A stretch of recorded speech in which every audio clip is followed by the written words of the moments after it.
Hello everyone, welcome back to my YouTube channel study with Sandy. इस YouTube channel पर आप पहली ऐसी वीडियो देख रहे हो जिसमें मैं कुछ पढ़ा रहा हूँ आपको। इस यूट्यूब चैनल पर मैं आपको अभी हिंदी में वर्णमाला चैप्टर पढ़ा रहा हूँ। वैसे बहुत बड़े बड़े टीचर हैं आपको हिंदी पढ़ाने के लिए, लेकिन मेरे इस पढ़ाने में क्या खास है और आपको मुझसे क्यों पढ़ना चाहिए, उसके कुछ पॉइंट्स बता देता हूँ कि इसमें क्या खास रहेगा। सबसे पहले, ये जो हिंदी में पढ़ा रहा हूँ आपको यूपीएसआई और या फिर हरियाणा के एचएसएससी के जो भी पेपर हैं उनके लिए फोकस रखेंगे हम। इनके प्रीवियस ईयर भी करते रहेंगे साथ में। खास बात क्या है इसमें, सबसे पहले तो नवीन सर का जो एक बैच था उससे मैंने हिंदी ले रखी है, और साथ में एक आदित्य पब्लिकेशन की बुक है, वहाँ से मैंने हिंदी पढ़ रखी है। दोनों के मिला के मैंने कुछ अपने हैंड रिटन नोट्स बनाए हैं, और जो जो इम्पोर्टेंट क्वेश्चन है वो भी मैंने चैप्टर को ख़त्म होने के बाद लगा रखे हैं। और सबसे बड़ी बात कि आपका कम टाइम में बहुत ज़्यादा सिलेबस हो जाएगा, क्योंकि मैं आपको लिखने के लिए नहीं बोलूँगा। आपको जो मैं पढ़ाऊँगा उसकी पीडीएफ टेलीग्राम पर मिल जाएगी, और उसे आप निकाल सकते हो और अपनी तैयारी कर सकते हो। सबसे बड़ी बात, मैं टीचर नहीं हूँ, मैं खुद तैयारी कर रहा हूँ, बट ऐसा है मैं पढ़ाऊँगा तो मेरा रिवीजन हो जाएगा और आपको एक ही जगह पर बहुत सारा कंटेंट मिल जाएगा। आपको मेहनत करने की ज़रूरत नहीं है। अगर आपको अच्छा लगे तो प्लीज़ अच्छा कमेंट करना, जिससे कि मुझे मोटिवेशन मिले और मैं आगे भी वीडियो बनाऊं। तो आज हम शुरुआत करते हैं हिंदी में वर्णमाला से, जो कि बहुत ही ज़्यादा इम्पोर्टेंट चैप्टर है। इससे एक या दो क्वेश्चन जरूर आता है, और इस चैप्टर से बहुत सारे लोग डरते हैं और इसे छोड़ देते हैं, जबकि हिंदी में ये सबसे मेन और सबसे इम्पोर्टेंट चैप्टर है। तो ज़्यादा टाइम ख़राब ना करते हुए मैं पढ़ाना शुरू करता हूँ। कृपया ध्यान देना, मुझे टीचर मत समझना, ये समझ लेना आपका ही कोई भाई पढ़ रहा है। तो हम पढ़ेंगे वर्णमाला। वह होता है वर्णों के व्यवस्थित समूह को वर्णमाला कहते हैं। अक्षर वो है जो ध्वनि मुख से निकले और आकाश में व्याप्त हो जाए, मतलब हमारे मुंह से जो ध्वनि निकल रही है वो अक्षर है। लेकिन वर्ण वो है, मुख से निकली ध्वनि को लिखित रूप देना ही वर्ण कहलाता है। अगर हमारे मुख से कोई ध्वनि निकले, उसे लिखित रूप दे दें तो वो वर्ण होगा। संस्कृत में स्वर को अच बोलते हैं और व्यंजन को हल बोलते हैं। ये मैंने कुछ अलग से लिख रखा है। भाषा की सबसे छोटी लिखित इकाई होती है वर्ण, क्योंकि लिखित में ही होती है तो। और मौखिक इकाई है जो ध्वनि। अभी टोटल वर्ण है 52 हिंदी में। देखो, अब वैसे ज़्यादा हैं कम है इस चीज़ पे कंट्रोवर्सी नहीं करेंगे। जो पढ़ा है पेपर में आएगा वो मैंने यहाँ लिखा हुआ है। टोटल 52 वर्ण है हमारे, जिनमें हमारे 11 स्वर हैं, 33 व्यंजन हैं, 2 अयोगवाह हैं, 4 संयुक्त व्यंजन हैं, और 2 हमारे उत्क्षिप्त व्यंजन है, या फिर ताड़नजात बोल दो इनको, या फिर द्विगुण बोल दो। ये टोटल 52 हो जाते हैं। इनके बारे में हम अलग अलग पढ़ेंगे। आज की हम क्लास में स्वर के बारे में पढ़ेंगे, फिर कल हम व्यंजन के बारे में पढ़ेंगे। 2 या 3 दिन में हम आपको ये वर्णमाला कंप्लीट करा देंगे विद प्रीवियस ईयर क्वेश्चन। तो जो हमारे 11 स्वर हैं वो हैं ए, आ, ई, उ, री, ए, ओ। थोड़ा प्रोनाउंस में गलती हो सकती है, लेकिन लिख मैंने अच्छा रखा है। 33 व्यंजन है, क, ख, ग, अंगा, चे, छे, जय, जय, अइया, टे, ठे, डे, डे, अने, ते, थे, दे, धे, ने, पे, फे, वे, मैं, ये, रे, ले, वे, से है। ये जो ये लास्ट में ना, इसे अंगा बोलते हैं, इसे अइया बोलते हैं, इसे अने बोलते हैं, मैंने लिखा हुआ है। ये सारे आप पढ़ लेना। और 2 हमारे अयोगवाह हैं। ऐसे ही 4 संयुक्त व्यंजन है। संयुक्त व्यंजन मतलब जो 2 व्यंजन से मिलकर बना है वो संयुक्त व्यंजन है।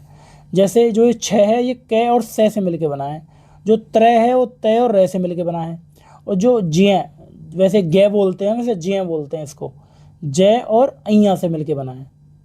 और जो श्रय है वो से और रे से मिलकर बना है। ऐसे ही जो ये होते हैं उत्क्षिप्त व्यंजन, द्विगुण व्यंजन, ये डे, इसे बोलते हैं अड़े, इसे बोलते हैं अढ़ा। जो सिंपल डे होता है ना हमारा, उसमें नीचे यहाँ पे बिंदी लग जाती है, तो ये अढ़ा और अढ़ा बन जाता है। अब बात करते हैं स्वर और व्यंजन में क्या डिफरेंस है। वो वर्ण जिनका उच्चारण स्वतंत्र रूप से होता है बिना किसी रुकावट के, वो स्वर होते हैं। और वो वर्ण जो स्वतंत्र रूप से नहीं बोले जा सकते, स्वरों की सहायता से बोले जाते हैं, वो व्यंजन होते हैं। जो हमारे व्यंजन होंगे उनमें उनको बोलने के लिए हमें स्वर की सहायता लेनी पड़ेगी। अब ये बीच में कुछ इंपॉर्टेंट चीज़ें हैं वो मैंने लिख रखी हैं जो कि आपके काम आएंगी। जैसे कि व्यंजनों को आधा लिखने का तरीका, ये पेपर में इस तरीके से नहीं आएगा, लेकिन नॉलेज की चीज़ है इसलिए मैं बता रहा हूँ। जैसे हम कोई भी अक्षर लिखते हैं, जैसे मैं लिख रहा हूँ कै, तो जो ये बीच वाला डंडा है ना, ये इसको बोलते हैं खड़ी पाई, इसको बोलते हैं खड़ी पाई। और कोई भी हमारा वर्ण हो उसके ऊपर जब हम डंडा लगा देते हैं, इसको बोलते हैं सिरोरेखा।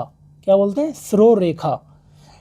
तो 33 व्यंजनों को हमने 3 हिस्सों में तोड़ लिया, कै और फै 2 और 9 ये हैं और 22। जो हमारे कै और फै हैं, अगर इनको आधा लिखना हो तो ऐसे सिर्फ ये 2 शब्द हैं जो खड़ी पाई पार करते हैं। ये इनकी खड़ी पाई है, ये वाली, ये इसको क्रॉस कर रहे हैं। तो अगर ऐसे कोई शब्द है जो अपनी खड़ी पाई को क्रॉस कर रहे हो, तो फिर क्या करेंगे, इनके खड़ी पाई का आधा हिस्सा कर देंगे। तो जैसे ये कै पूरा हो गया, ये खड़ी पाई को क्रॉस कर रहा है, तो इसका ही आधा कर देंगे ये, तो ये आधा बन गया। ऐसे ही फै का ही आधा कर देंगे। इस तरीके से कै और फै को हम आधा लिख सकते हैं। ऐसे ही हम इनको आधा लिख सकते हैं। इनमें खड़ी पाई नहीं होती, इनमें किसी में भी खड़ी पाई नहीं है। ये नीचे की तरफ लौटने को होते हैं, मतलब घुमावदार होते हैं। ये सिरोरेखा के नीचे बने होते हैं, ऐसे घुमावदार है नीचे की तरफ। तो इनमें खड़ी पाई तो है नहीं, जो हम खड़ी पाई के बाद वाला हिस्सा आधा कर दें। तो इनको आधा लिखने का तरीका है, इनमें हलंत लगा दो। जैसे ये 6 है तो 6 में नीचे हलंत लगा दो, टे है टे में नीचे हलंत लगा दो, तो ये आधे हो जाएंगे। तो ये 9 ऐसे वर्ण हैं जिनको हम आधा लिखने के लिए हलंत का यूज करते हैं। और बाकी बचे जो 22, जो अपनी खड़ी, ऐसे 22 वर्ण हैं जो अपनी खड़ी पाई को पार नहीं करते, क्रॉस नहीं करते। इनको आधा लिखने के लिए खड़ी पाई को ही हटा देते हैं। 22 वर्ण हैं जो अपनी खड़ी पाई को क्रॉस नहीं कर रहे हैं, तो इनको आधा लिखने का एक ही तरीका है, इनकी खड़ी पाई को हटा दो। जैसे ख है, इसकी खड़ी पाई को हटा देंगे तो ये आधा लिख जाएगा। जैसे ग है, इसकी खड़ी पाई को हटा देंगे तो ये आधा लिख जाएगा। तो ये सिर्फ आपकी नॉलेज के लिए है, और स्वरों को आधा नहीं लिखा जा सकता। ऐसे ही ये कुछ पॉइंट्स हैं बिंदु लगाने का तरीका, ये सिर्फ आपकी नॉलेज के लिए बता रहा हूँ। यहाँ पे दाईं तरफ नीचे की तरफ लगता है, एक किसी भी वर्ण के बाईं तरफ लगता है जैसे नुक्ता बोलते हैं, एक ऊपर की तरफ लगता है जैसे अनुस्वार बोलते हैं। दाईं तरफ लगने वाला जो बिंदु है, ओनली एक वर्ण है ऐसा, अंगा। इसमें वर्णमाला में जो 5वां अक्षर है हमारा अंगा, कै खे गे घे अंगा, उसमें हम दाईं तरफ लगाते हैं। 5वां अक्षर भी कहते हैं इसको, 5वां अक्षर, क्योंकि ये 5वां अक्षर है। ये दूसरा जब हम बाईं तरफ लगाते हैं उसे बोलते हैं नुक्ता। अरबी भाषा के शब्दों में यूज होते हैं, जैसे कि कै के नीचे लगता है ये खे गे जय फे, इन पे थोड़ा जोर लगता है जय फे, तो अरबी भाषा या उर्दू भाषा में यूज होते हैं ये। और एक है अनुस्वार, किसी वर्ण का उच्चारण करते समय हवा केवल नाक से निकले, तो उसे प्रकट करने के लिए सिरोरेखा के ऊपर हम एक बिंदु लगाते हैं जिसे बोलते हैं अनुस्वार। ठीक है, जैसे बंदर, कंधा, संग। अब एक तरीका है कि क्या पढ़ा है हमने, जैसे कि हम कभी कभी क्या करते हैं, जैसे पे और पे के ऊपर लगा हुआ है अनुस्वार, तो हम पढ़ रहे हैं पंप, लेकिन यहाँ पे लगा हुआ है, तो हम इस जो बिंदी की जो आवाज़ है वो नए से आ रही है, हलंत। मंगल पे कुछ और आ रही है ना, शंकर पे कुछ और आ रही है, दंड पे कुछ और आवाज़ आ रही है। तो ये कैसे डिसाइड होता है कि अनुस्वार को हटाने के बाद मैं आएगा या फिर ने आएगा या फिर अंगा आएगा या फिर अणे आएगा, ये कौन सी चीज़ कब आएगी, ये कैसे डिसाइड होता है?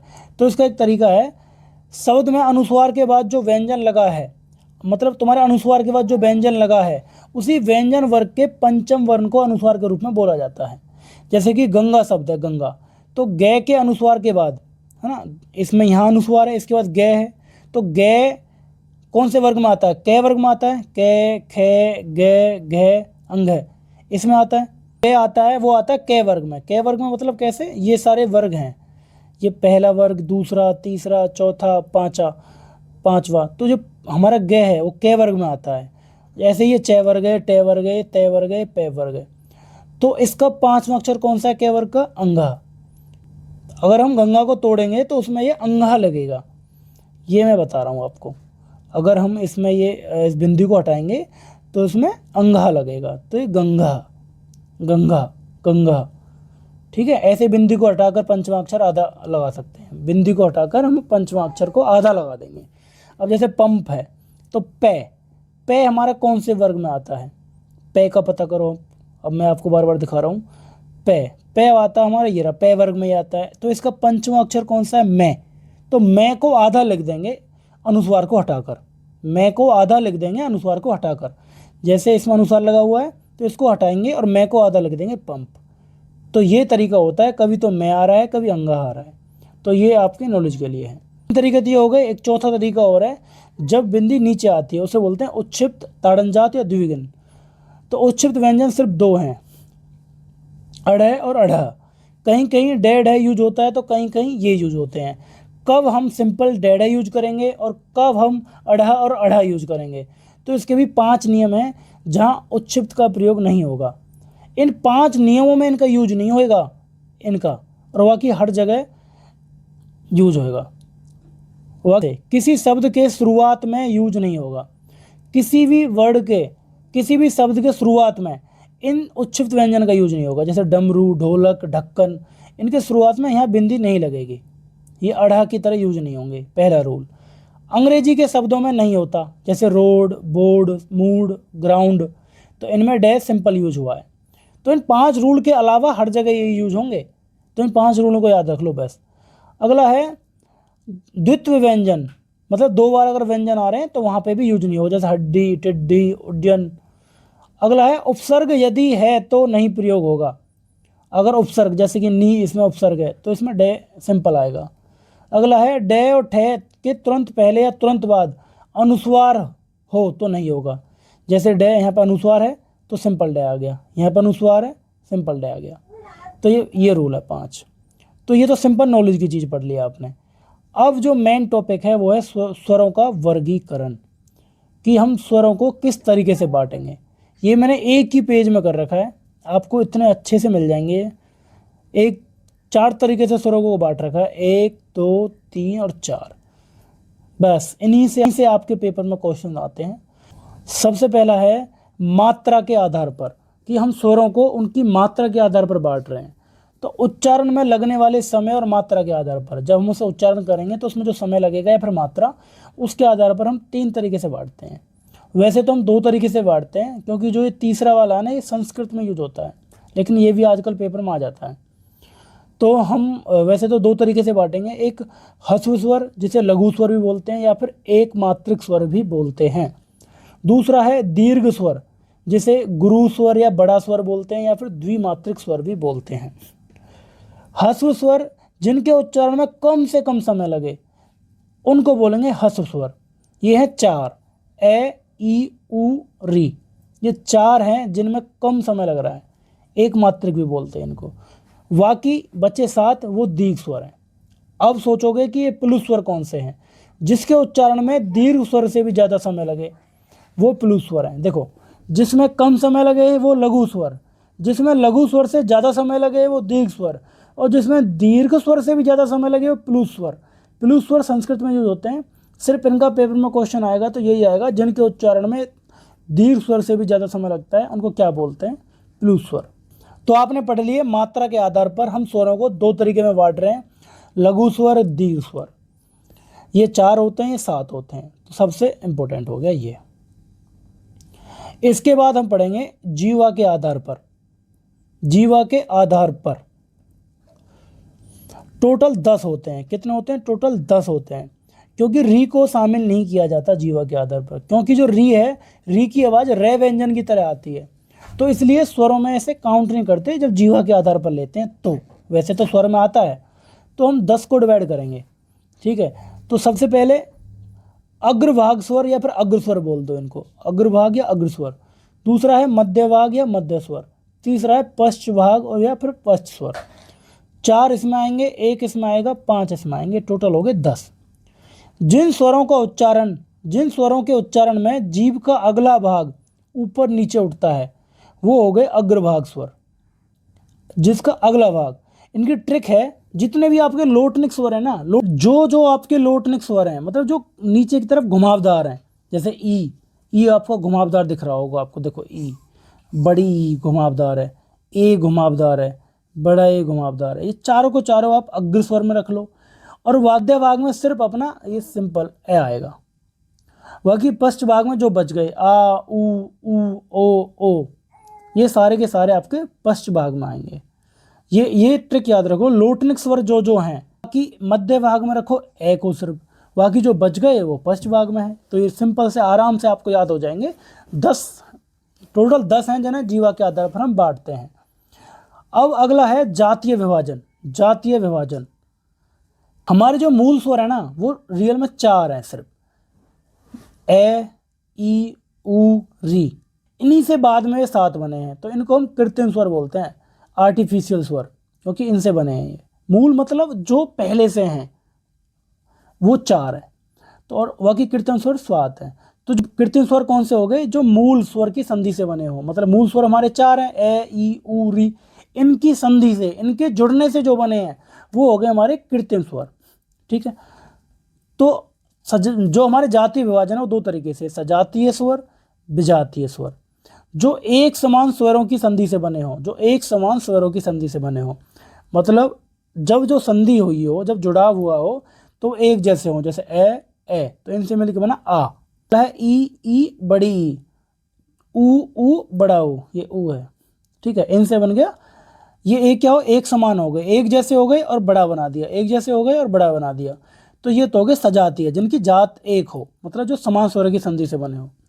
विजातीय स्वर, अलग अलग संधि स्वर से बने हो, जैसे ए, ये अलग है, ये अलग है, इनसे बन गया ये फिर ए, ये अलग है, ये अलग है, इनसे बन गया ओ, तो वो हो गए विजातीय स्वर।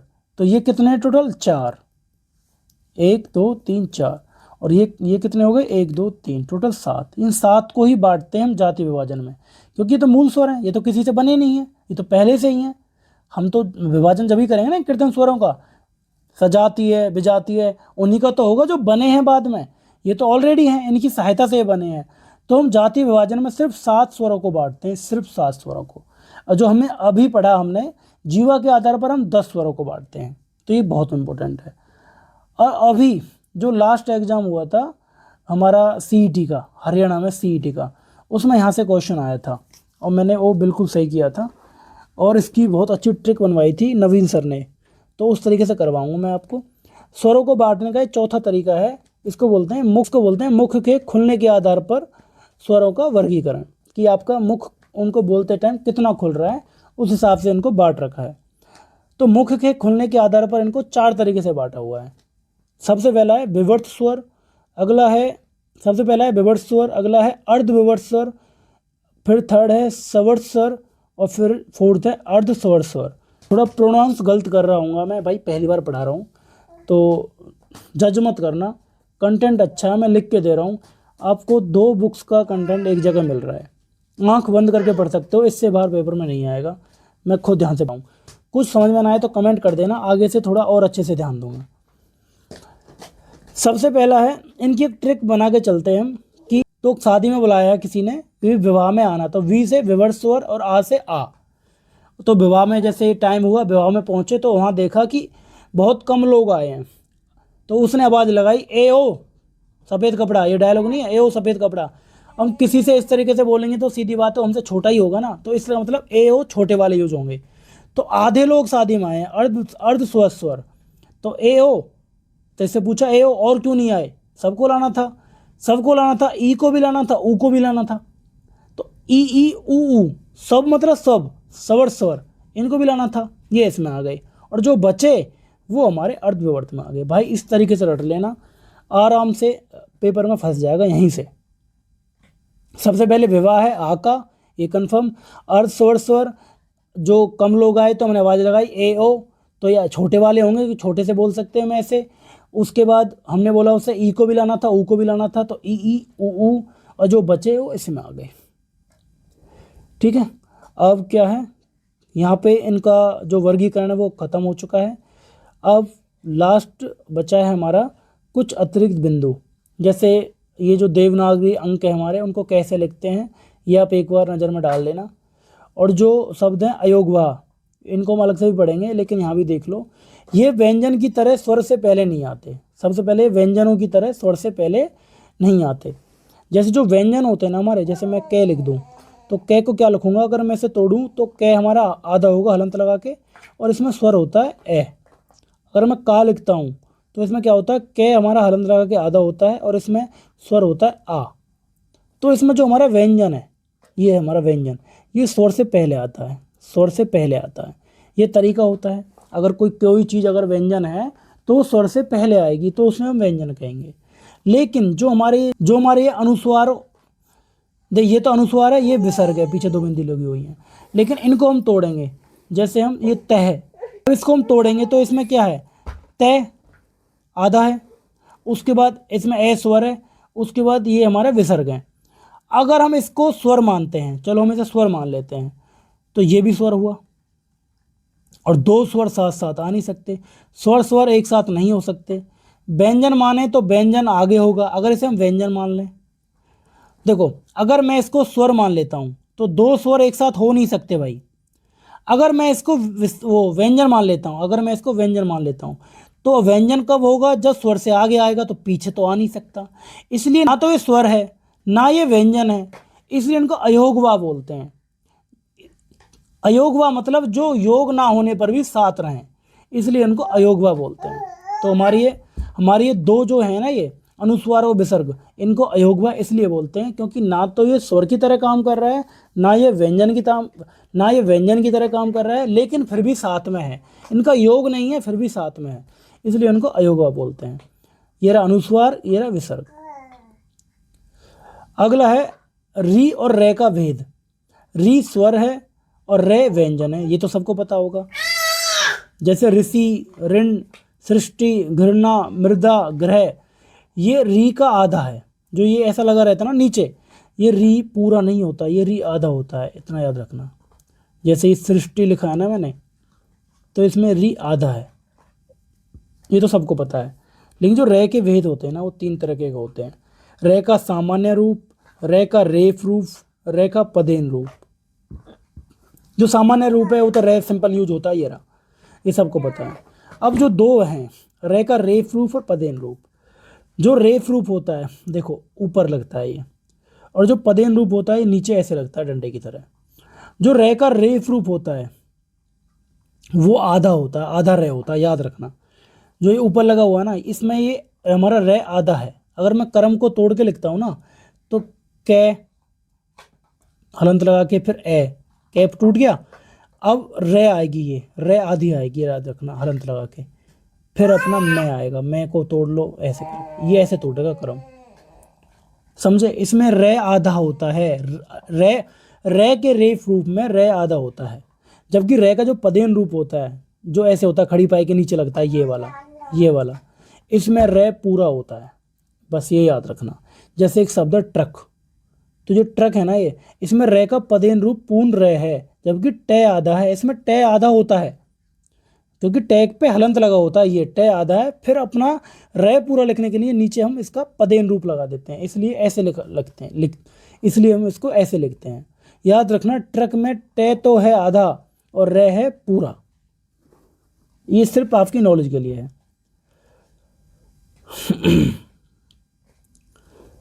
परंपरागत अतिरिक्त वर्ण, चंद्रबिंदु, अनुस्वार, विसर्ग, ये अभी बता दिया। अनुस्वार मैंने, विसर्ग में मैंने अभी बता दिया आपको। और चंद्रबिंदु जो ऐसे लगा रहता है, ये नाक से कम मुख से ज़्यादा वायु निकलती है। नाक से कम और मुख से ज़्यादा वायु निकलती है, और ये हिंदी के शब्दों में यूज होता है। एक तो होता है तद्भव, एक होता है तत्सम। तत्सम में से आ रहा है, जो संस्कृत के शब्दों से आए हैं, और तद्भव हिंदी, तो हिंदी के शब्दों में प्रयोग होता है। जैसे गांव, चांद, दांत। जबकि चांद को संस्कृत के रूप में लिखेंगे तो चंद्र, दंत्र, इस तरीके से लिखेंगे। तो अगर ये लिख रहा है चंद्रबिंदु, तो सीधा मतलब है वो तद्भव है। और विसर्ग संस्कृत के शब्दों में प्रयोग होता है, जैसे प्रातः, अंतः, दुख है, प्रातः, अंतः, दुख है। अनुस्वार इसमें नाक से अधिक मुख से कम वायु निकलती है, ये तत्सम शब्दों में होता है। मैंने अभी बताया ना, जैसे चांद, इसमें क्या, नाक से कम मुख से ज़्यादा वायु निकल रही है, नाक से कम मुख से ज़्यादा वायु निकल रही है, चांद। जबकि चंद्र, इसमें नाक से अधिक निकल रही है, चंद्र। हिंदी क्वेश्चन जो पेपर में आए हैं, तो ये हमारा लास्ट पेज है। जो ये है ना कि कौन से स्वर की आवाज़ कहाँ से निकलती है, ये मैं अगली क्लास में व्यंजन वाले में एक साथ करा दूंगा, तो जब इसे याद करा दूंगा, अभी इसे पढ़ने की जरूरत नहीं है। एक क्वेश्चन है, री का प्रयोग केवल तत्सम शब्दों में होता है, शेष स्वर तत्सम तद्भव दोनों में होते हैं। जो हमारा री है ना, हमारे टोटल 11 स्वर हैं, जिनमें से जो 10 स्वर हैं वो तत्सम और तद्भव दोनों में यूज होते हैं, लेकिन री सिर्फ तत्सम शब्दों में होता है संस्कृत वालों में। स्वरों के उच्चारण में श्वास की मात्रा कम लगती है, अतः सभी स्वर अल्पप्राण होते हैं। दो शब्द हैं अल्पप्राण और महाप्राण, ये भी अगली क्लास में करा दूंगा, इनसे भी क्वेश्चन आते हैं। तो अल्पप्राण जिसमें श्वास की मात्रा कम खर्च हो उनको अल्पप्राण बोलते हैं, महाप्राण जिसमें ज़्यादा हो। तो इनकी भी याद करने की ट्रिक है, वो अगली क्लास में करा दूंगा। स्वरों के उच्चारण में स्वर तंत्रियों में कंपन होती है, सभी स्वर घोष होते हैं। एक होता है घोष, एक होता सघोष, एक होता अघोष। ये चार शब्द हैं अल्पप्राण, महाप्राण, सघोष, अघोष। ये चारों को चारों अगली क्लास में करा दूंगा, ये अभी मत देखना आप। ये मैंने बताया था जो अयोगवा ध्वनि है वो तत्सम शब्दों में यूज होती है, अभी बताया था मैंने आपको। और जो विसर्ग है वो भी तत्सम शब्दों में यूज होता है। भाषा की सार्थक लघुत्तम इकाई, मतलब भाषा की जो सबसे छोटी इकाई है वो शब्द है, और सार्थक मतलब उसका कुछ अर्थ होना चाहिए, ऐसा नहीं कुछ भी लिख दोगे आप। हिंदी भाषा में ह्रस्व स्वरों की संख्या कितनी है? बिल्कुल मैंने बताया था 4 है, और जो दीर्घ स्वर हैं उनकी संख्या थी 7। ये क्वेश्चन आया था पेपर में, प्लुत स्वर संस्कृत भाषा में होते हैं, मतलब वो कौन से स्वर हैं जो आजकल संस्कृत भाषा में यूज होते हैं? वो होते हैं प्लुत स्वर। इनके उच्चारण में दीर्घ स्वर से भी ज़्यादा समय लगता है। 3 तरीके के बताए थे मैंने, ह्रस्व स्वर, दीर्घ स्वर और प्लुत स्वर। विसर्ग का उच्चारण किसकी भांति होता है? जो विसर्ग होता है हमारा, अभी मैंने बताया, जैसे अभी तय ऐसे लगा देते पीछे, ये विसर्ग है। ये 2 बिंदी होती हैं जो पीछे, वो ये विसर्ग कहलाती हैं। तो इनका उच्चारण तुम खुद बोल के देखो, तह तह, तो है की तरह होता है। किसकी तरह होता है? है की तरह होता है। हिंदी में प्रत्येक वर्ग के अंतिम वर्ण होते हैं, जो जैसे क वर्ग का अंतिम था अंघा। व्यंजन में हम डिटेल में पढ़ेंगे। 5 वर्ग, पांचों के पांचों वर्ग ये पढ़े थे हमने यहाँ, ये रहे, सॉरी कहाँ, ये रहे। तो जो क वर्ग का अंतिम अक्षर था 5वां अक्षर अंघा, च वर्ग का था अहिया, ट वर्ग का था अणय, तय का था न, और प वर्ग का था मैं। ये कह रहा है जो 5 जो हमारे 5वें अक्षर होते हैं हर एक वर्ग के, हिंदी के प्रत्येक वर्ग के अंतिम वर्ण होते हैं, उनका उच्चारण स्थान नाक से होता है, नासिका से होता है। ठीक है। देवनागरी में कुल विसर्ग अनुस्वार सहित कुल कितने स्वर हैं? देखो वैसे तो 11 हैं, लेकिन वो कह रहा है विसर्ग को मान लो, जो 2 बिंदी लगती हैं पीछे, अनुस्वार को मान लो, अनुस्वार को भी मान लो, तो इन दोनों को जोड़ेंगे तो 11 और 2 13 हो जाएंगे। ठीक है। जैसे एक शब्द है वर्तनी किसे कहते हैं? जैसे हम इंग्लिश में स्पेलिंग बोलते हैं, उर्दू में हिज्जे बोलते हैं, ऐसे ही हिंदी में वर्तनी बोलते हैं किसी चीज़ की स्पेलिंग को। जैसे मैंने लिखा, लिखने की स्पेलिंग क्या है, इंग्लिश में मान लो कोई वर्ड है तो उसकी स्पेलिंग बोलता है ना, ऐसे हिंदी में बोलते हैं इसकी वर्तनी क्या है। ठीक है। देखो भाई साहब, मैंने कोशिश करी है पहली बार, प्लीज़ कमेंट करके बताना कि मुझे क्या सुधार करना चाहिए, और बाकी और थोड़ा डिटेल में पढ़ाऊँगा। पहली बार मैं पढ़ा रहा हूँ तो इसलिए लगा होगा आपको, लेकिन इसका फ़ायदा ये है कि मैं आपको कम समय में इतनी सारी चीज़ें करा दी। ये 2 से 3 क्लास का कंटेंट है जो मैंने मात्र आधे घंटे में पूरा करा दिया है। और अगर आपको इसकी PDF चाहिए तो कमेंट करना, मैं टेलीग्राम पे डाल दूँगा। टेलीग्राम चैनल की लिंक आपको नीचे डिस्क्रिप्शन में मिल जाएगी, और वहाँ से आप ले सकते हो। ओके जी, बाय बाय, थैंक यू।